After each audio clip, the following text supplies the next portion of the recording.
제 149편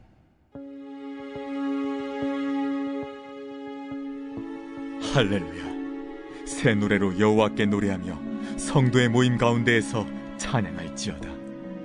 이스라엘은 자기를 지으신 이로 말미암아 즐거워하며 시온의 주민은 그들의 왕으로 말미암아 즐거워할지어다.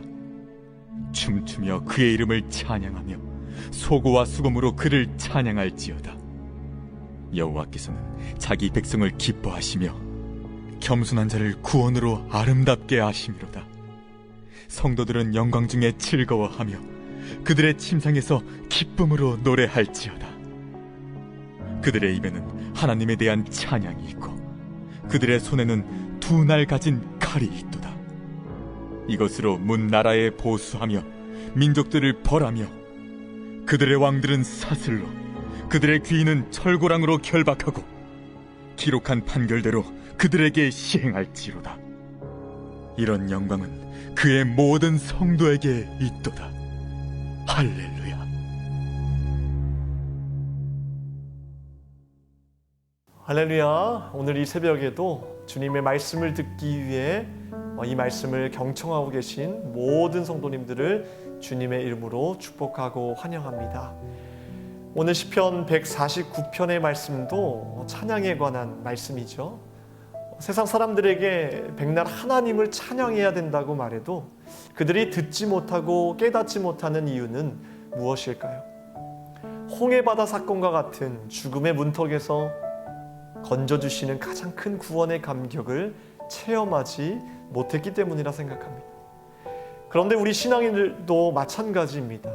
이 구원의 감격으로 인해 하나님을 마땅히 찬양하는 일에 점점 멀어진다는 것은 구원을 선물로 받기 전에 인간의 상태와 인간이 그 속에서 경험하는 죽음의 크기를 생각하지 못하고 있기 때문이라고 생각합니다. 우리는 구원이란 가장 큰 선물의 긍정적인 의미도 생각해야 하지만 반대로 구원이 없을 때 파멸이라는 인간이 처해 있는 부정적인 의미도 반드시 생각해야 될 것입니다. 그래야지 참된 구원의 의미를 깨닫고 살아갈 수 있고 또 구원받은 자로서 행동할 수 있습니다. 우리는 성도 이전에 성도가 아니었습니다. 이 성도라는 말의 뜻을 정확히 이해하려면 부정적인 뜻 또한 우리는 알아야 되는데요. 성도의 부정적인 뜻, 반대적인 의미는 천하의 악질, 저질, 악당이란 의미입니다. 본래 우리는 이전에 저질이었고 악질이었고 죄인 중에 계수여 악당이었습니다. 우리가 바로 이 상태에서 하나님의 특별한 은혜로 구별받았다는 것을 기억해야 합니다. 그곳으로부터 구별하게 하신 분이 계시다는 것입니다. 그분이 바로 우리 예수 그리스도이십니다. 우리가 얼마나 악질이냐 하면 천하의 악질인 나 대신 예수 그리스도를 십자가에 못 박아 죽어야만 구별되는 죄로 물든 존재, 가능성이 없는 저질 중에 또 악당이라는 것입니다. 이 상태가 본래 인간의 모습입니다. 욥기서를 보면 엘리바스는 인간에 대해 이렇게 말합니다. 욥기 4장 18절에서 19절 말씀을 보면 하나님은 그의 종이라도 그대로 믿지 아니하시며 그의 천사라도 미련하다 하시나니 하물며 흙집에 살며 티끌로 털을 삼고 하루살이 앞에서라도 무너질 자이겠느냐. 여기서 들리는 단어에 집중해야 됩니다. 흙, 티끌, 하루살이. 이것이 인간입니다. 그런데 세상 사람들은 이 사실을 전혀 모릅니다. 이 사실을 모르니 구원도 필요 없게 된 것입니다. 그리고 우리 그리스도인들도 종종 이 사실을 망각합니다.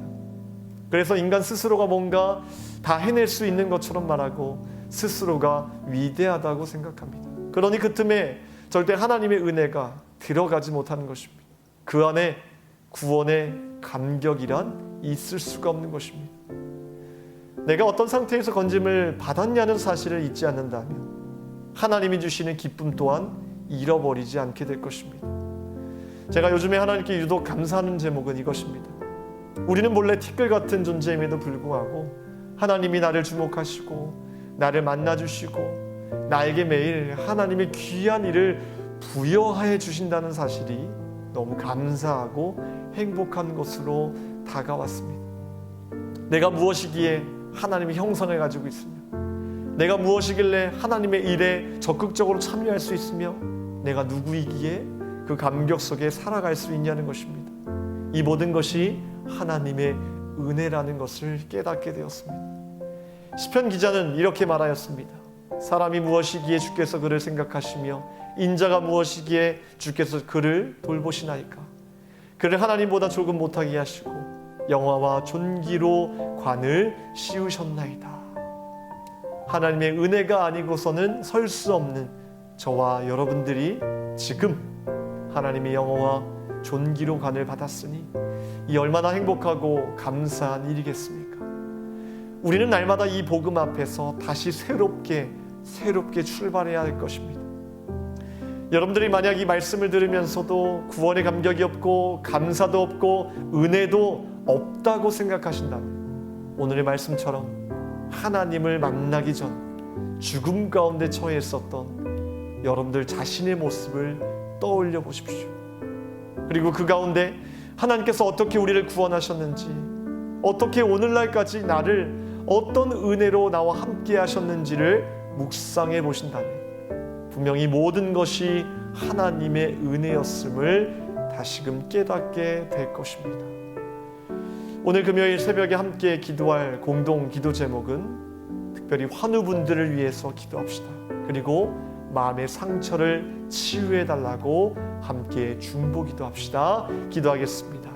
하나님, 우리 인간이 처해 있었던 상태가 얼마나 희망이 없고 또 저질이었고 또 연약했는지를 돌아보게 하심을 감사합니다. 그럼에도 그 가운데 하나님의 놀라운 은혜로 우리를 다시 세워주시고 그 은혜 속에 살아갈 수 있도록 하나님의 놀라운 은혜로 세워주신 그 은혜를 다시 한번 기억하게 하심을 감사합니다. 우리 안에 놀라운 은혜와 구원의 감격을 회복시켜 주시옵소서. 특별히 환우 분들을 위해서 이 새벽에 간절히 기도합니다. 주님의 피부는 오른손으로 안수하여 주시사 깨끗하게 치유하여 주시고 회복시켜 주시옵소서. 마음에 병든 자들 하나님 그 마음 가운데 말씀으로 위로하여 주시고 회복과 치유의 영으로 그들의 마음을 붙들어 주시옵소서. 이 새벽에 간절히 간구하는 제목들마다 주님께서 응답하여 주시며 내가 어느 곳에서 건짐을 받았는지 다시 한번 기억해낼 때 그 놀라운 은혜가 우리를 다시 사로잡게 하여 주시옵소서. 모든 것 감사드리며 예수 그리스도의 이름으로 기도하옵나이다. 아멘.